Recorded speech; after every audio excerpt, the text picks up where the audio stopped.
Hey everybody, Jazzy here. Many of you have heard by now, but my 2100-day wart world, on which I had streamed for the past year, has mysteriously vanished from my game saves. I was pretty devastated, and I'm going to do my best to piece together some sort of base tour from the past broadcast, but in the meantime, I have started a brand new long-term world, and I'm very excited to be streaming it in the coming months. I'll be playing this world as WARLY, and I'm going to try my best to not switch characters for at least the first 1,000 days. As a solo character, WARLY is really powerful. He's just one of those characters that can do it all. He can gather, cook, he can absolutely destroy bosses. He's got really big downsides and really big upsides, and because of this, he tends to be that character that you switch to, you make his perk food, and then you switch back. I don't really like that treatment, and I'm sure WARLY doesn't either, so in this run, I really want to experience him as a character. I'm of the mind that living with his disadvantages will provide more of a balance to his abilities, and more of a justification to myself for taking advantage of his amazing perks.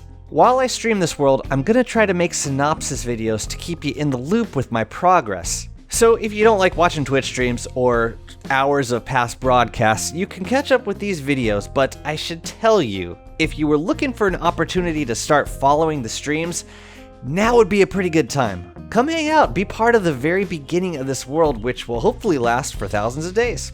And if you're curious about WARLY as a character, I would point you to the 2 guides I have made on his abilities and crockpot recipes. But you'll also get a pretty good idea by just following along. I regenerated the server once after discovering that it only contained 1 walrus camp and 2 deciduous biomes. And the reason was because if I couldn't get a walking cane at the very beginning of winter, which happened in my wart world, it was going to be a real pain searching 3 different biomes for the loot stash. And this would be compounded even more in Winter's Feast when we're going to be hunting Klaus much more frequently.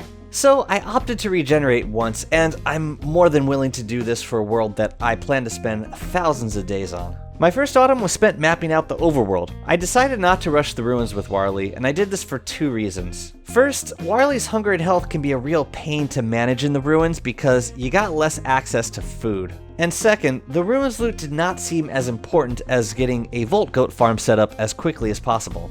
So my first autumn was all about mapping the mainland, sailing to the Lunar Island, and setting up the Volt Goats so I can start making chauffois.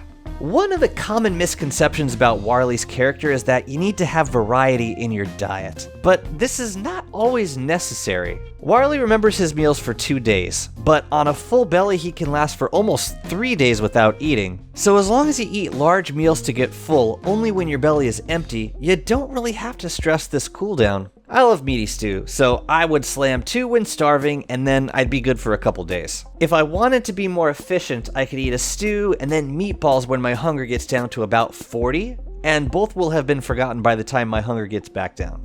I also opted for a backpack over WARLY's chef pouch. The food spoilage reduction is not that great. Plus, in the early game, inventory spots are way more important. We can always pick new food if anything spoils, and if I cook meals right before I eat them, then they'll be fresh regardless of the ingredients' freshness. After a casual 14-day stroll around the world, I got a pretty good lead on the location of the Lunar Island, so I head out to the edge of the world to realize that I have the boards for a boat, but not enough for a mast or a steering wheel. In a grotesque display of my overconfidence, I craft an oar and I row my ass out to sea. Took about a third of a day to row to the Lunar Island, but unfortunately we land on a smaller satellite island which does not contain any stone fruit. I would have loved to go harvest them, but it would have taken another day to row to the main Lunar Island, and it was getting late in the season. So I opted to grab a couple anemone and row back to the mainland. It was really not my proudest moment, but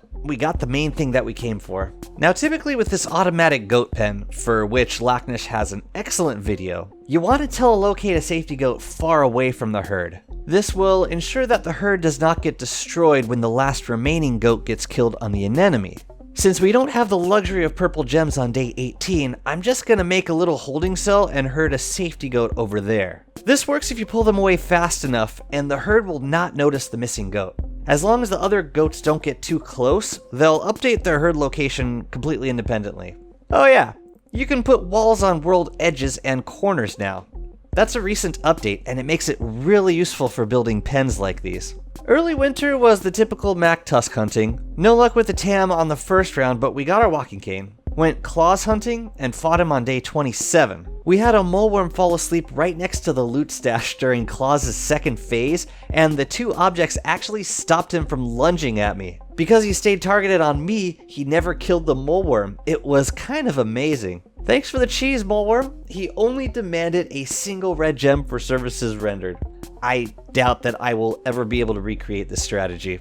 We didn't get a Krampus sack, but we got some other very nice loot. The boss bundle gave us a mandrake, a royal jelly, a fun cat blueprint, and a thick fur. The last drop is especially nice for WARLY because we can make an insulated pack which will double the spoilage time of perishable items and not sacrifice any backpack inventory space. I had some extra healing and armor, so I decided to just tank Deerclops when she came around. Now, it's possible to do this as any character with a small amount of armor and healing. Honestly, sometimes it's better to get this fight out of the way before shadow creatures start spawning in. It took like 2 pierogi, 2 football helmets, and a blazing campfire to smash her down. That's it.